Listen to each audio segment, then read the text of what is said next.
మంచు ఫ్యామిలీలో విభేదాలు మరోసారి వెలుగు చూశాయి. తాజాగా కన్నప్ప సినిమాని ఉద్దేశిస్తూ మంచు మనోజ్ ఓ షాకింగ్ పోస్ట్ పెట్టడం ప్రస్తుతం చర్చనీయాంశంగా మారింది.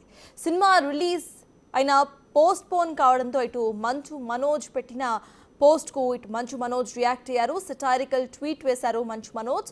కన్నప్పను దొంగప్ప అంటూ విమర్శలు గుప్పించారు. మంచు విష్ణు డ్రీమ్ ప్రాజెక్ట్ గా తెరకెక్కుతున్న సినిమా కన్నప్ప రిలీజ్ కు సిద్ధమవుతోంది. భారీ బడ్జెట్ తో ప్రతిష్టాత్మకంగా ఈ చిత్రాన్ని నిర్మించారు మోహన్ బాబు.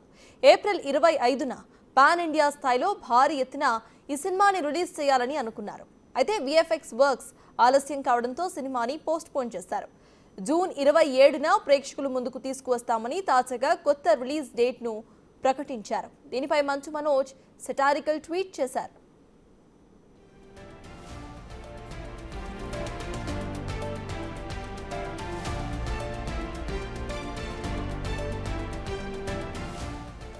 మీ క్యాలెండర్స్ ను మార్క్ చేసి పెట్టుకోండి. The legend of Dongappa June 27న బిగ్ స్క్రీన్స్ మీదకు రాబోతోంది.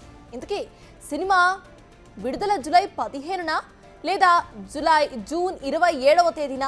100 కోట్లకు పైగా బడ్జెట్ సినిమా పిఆర్ ప్లానింగ్ కేక అని మంచు మనోజ్ తాజాగా ట్విట్టర్లో పోస్ట్ పెట్టారు.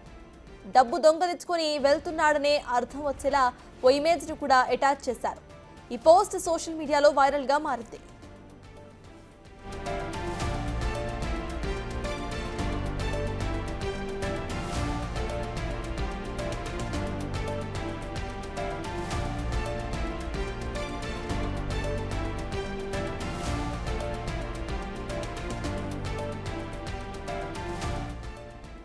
మంచు ఫ్యామిలీలో మరోసారి విభేదాలు వెలుగు చూశాయి. తాజాగా కన్నప్ప సినిమా రిలీజ్ కు సంబంధించి దాన్ని ఉద్దేశిస్తూ కూడా ఇటు మనోజ్ ఒక ట్వీట్ ను పెట్టారు. మంచు మనోజ్ ఇక్కడ మార్క్ యువర్ క్యాలెండర్స్ అంటూ కూడా కన్నప్పని దొంగప్పగా వర్ణిస్తూ ఒక పిక్చర్ ని అటాచ్ చేసి మరి ఒక ట్వీట్ ను వేశారు.